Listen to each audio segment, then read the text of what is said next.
आज मराठा आंदोलन करते मनोज जरांगे यांचं स्टेटमेंट मी आता वृत्तवाहिन्यात पाहिलं.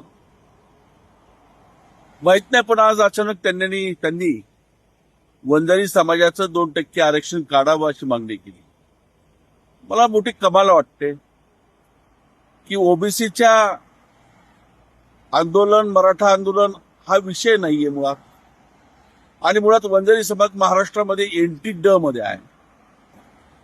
महाराष्ट्रामध्ये स्वर्गीय बबनराव ठाकरे असतील, स्वर्गीय गोपीनाथ मुंडे साहेब असतील, या सर्वांनी यासाठी लढा दिला आणि महाराष्ट्रामध्ये NT-ड मध्ये या ठिकाणी वंजारी समाजाचा समावेश झालेला आहे. जरांगे पाटलांनी मराठा आंदोलन गेली काही वर्ष चालवलंय, त्यांना यश मिळालं असं ते सांगतायत. आम्ही कधीही त्यांना विरोध केलेला नाही. उलट जरांगे पाटील सुरुवातीला ज्यावेळेस मुंबईला गेले माझ्या मतदारसंघातून, मी त्यांचं अत्यंत उत्स्फूर्तपणानं स्वागत केलं. एक सामान्य कार्यकर्त्यांनी चळवळ काय असते लोकांना दाखवलं, नव्या पिढीला दाखवलं. घटनेच्या अधिकार काय असतात, सामान्य कार्यकर्ता सुद्धा किती मोठी चळवळ उभी करू शकतो हे त्यांनी दाखवलं. म्हणून मला आदर वाटत होता, सत्कार केला, सन्मान केला.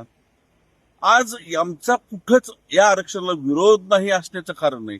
मग वंजारी समाजाचं 2% आरक्षण रद्द करावं ही मागणी अत्यंत वेदनादायक आहे. जरांगे पाटलांना कदाचित मिळत असलेलं यश हे डोक्यात गेले की काय समजत नाही. मी म्हणेल तो कायदा, कोर्ट मान्य नाही, कायदा मान्य नाही, घटना मान्य नाही, मी म्हणेल तेच खरं, ही भूमिका त्यांची आता हटवादीपणाची मला अलीकडे दिसायला लागलीय. मिळालेलं यश त्यांच्या मनामध्ये काही फार पचतंय असं दिसत नाही. वंजारी समाजातली मुलं स्वतःच्या बुद्धीनं, कष्टानं, जिद्दीनं आज मोठे अधिकारी बनतायत. कर्मचारी म्हणून अनेक शासनाच्या वेगवेगळ्या कामात आहेत, कार्यरत आहेत.